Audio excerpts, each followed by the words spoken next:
చిన్న మాట చెప్తున్నాను. ఎందుకంటే విఘ్నేశ్వరుడి కోసమే, వాళ్ళు విఘ్నేశ్వరుడి పండగ కదా, విఘ్నేశ్వరుడి కోసమే.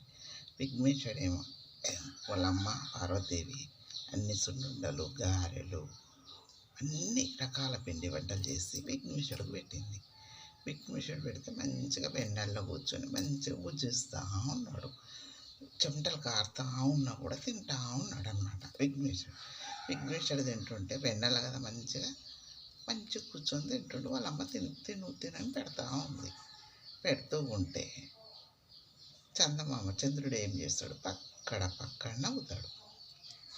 నవ్వంగానే నా కొడుకు దిష్టి తాకింది, నువ్వు నిన్ను చూసిన వాళ్ళందరూ అష్ట కష్టాలు పడతారని శాపన పెట్టింది పార్వతీదేవి శాపన పెట్టంగానే అప్పుడు ఏమవుతుంది, లోకమంతా తలకిందలు అయిపోతుంది.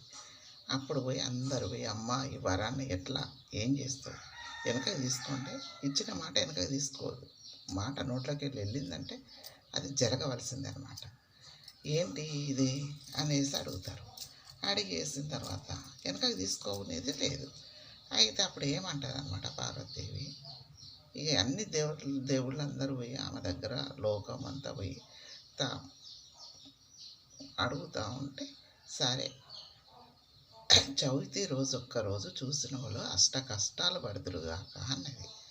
అష్ట కష్టాలు పడుతురుగాక అంటే మరి చూసిన వాళ్ళందరూ అష్ట కష్టాలు పడితే ముగింపు లేదా అని అడిగిండ్రు.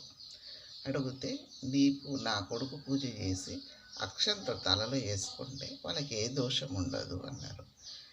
ఆ ఒక్కరోజు చందమామ ఎప్పుడు చూడు, చందమామ రాగానే 2 చేతులు తీసి దండం పెడతాము, తండ్రి కంచి కాపాడని ఇట్లా మొక్కుకుంటాం. ఆ ఒక్కరోజు మాత్రం కనిపించొద్దని అందరం కోరుకుంటాం.